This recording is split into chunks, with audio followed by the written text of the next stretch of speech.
Hi, it's Stuart A. Swerdlow. And Janet Diane Moria Swerdlow. Reporting to you now from the coast of Croatia, and we just came from the city of Split, which is a very interesting naming. So I guess for the time we were there, we actually had a split personality. But the day before, we did come from Bosnia, and we reported to you from the top of the pyramid, and it was quite amazing. We were at the Pyramid of the Moon. Afterwards, we went to the Pyramid of the Sun, and Janet went into the tunnels there with the guide, the professor who actually discovered the pyramids in 2005. It was quite a fascinating adventure, and we learned a lot of information. He believes that the pyramids are 10,000 years old, possibly more.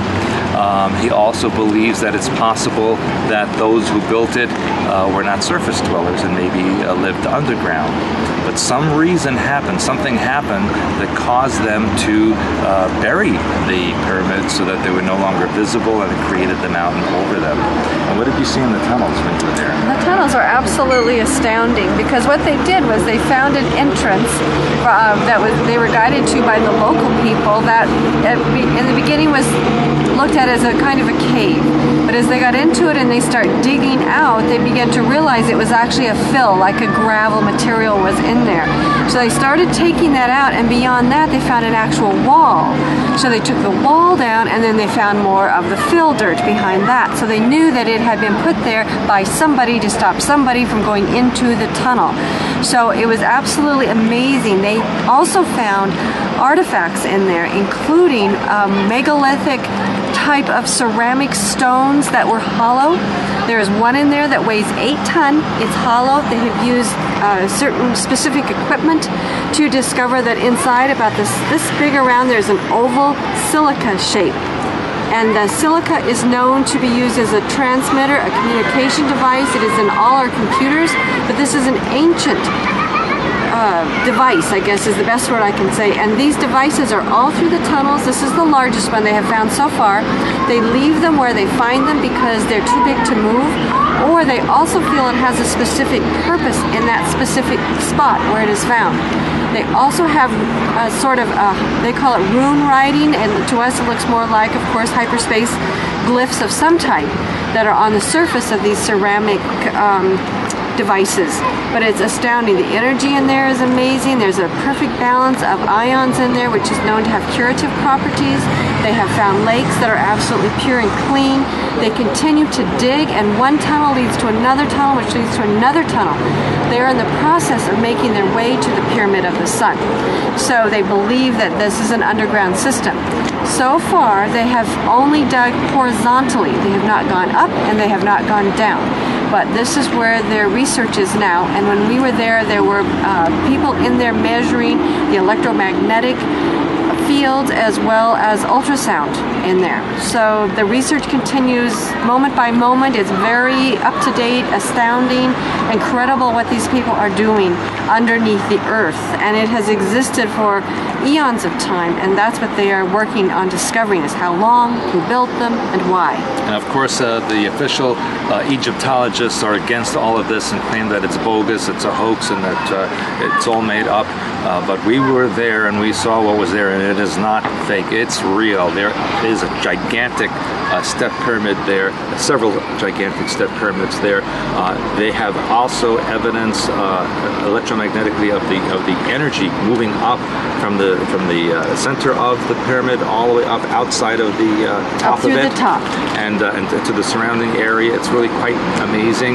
The devices that she was talking about that were in the tunnels reminded me of what I had written about in Blue Blood when I was in the island of Mindanao in the Philippines, and saw that green stone that glowed, and I could see that there was technology inside of it. And I think this is the same kind of technology that were in the tunnels. We are going to be communicating more with the professor when we get back home, and possibly link up with him. We will give you more information about that as time goes on. from here, we are going to be leaving Croatia now. And by the way, Bosnia was quite an amazing place. It's beautiful. The people are wonderful. We felt very much at home there, and we would have liked to have stayed longer. It's a very beautiful country, and developing now after the war into something much more comfortable for people to survive in. I think it would be worth noting that the professor has actually found 5 pyramids there. Yeah, 5 pyramids. And he has taken the measurements that correspond to the measurements of all the pyramidal structures, because he has studied the pyramids all over the entire world. So he's quite the expert at what he does. He's an expert in the mathematics that go along with it, in the stellar constellations that they are associated with, and the positioning. It's amazing the work that he does. And as Stuart is saying, the people out there who are masking the history, who are trying to tell you that these are only burial tombs for the pharaohs, who are trying to tell you that they're only for sacrifice, the professor agrees with what we've been telling you, is they are built by other people for other purposes and other things. And he is determined to bring this information to the world against what conventional science and archaeological research wants him to do. So he's really an amazing person. He's agreed to be on our radio show, so hopefully in the next month or so we'll have him as a guest on our show. And as I mentioned, we're leaving Croatia now, headed up to Slovenia again.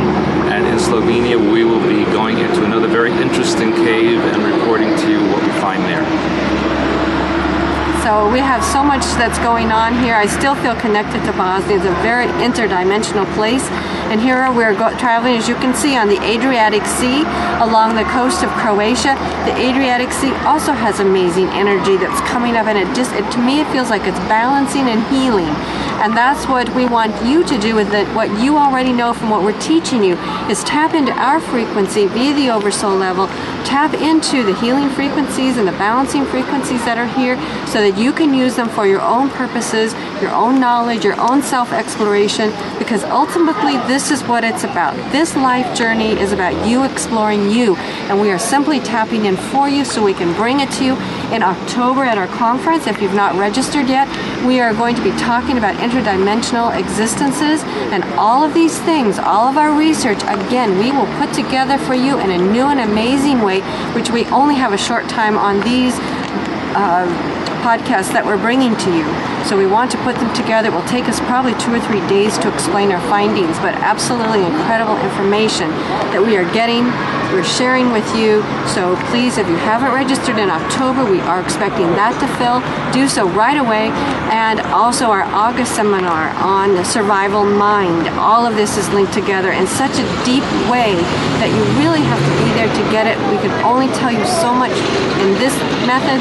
We have so much to share with you in August and in October. Okay, so from the coast of Croatia, this is Stuart A. Swerdlow for Expansions Interdimensional Network. And Janet Diane Moria Swerdlow. I'm so excited with what I have to continue to share with you. We look forward to speaking with you again very soon. We'll see you in Slovenia. Bye for now.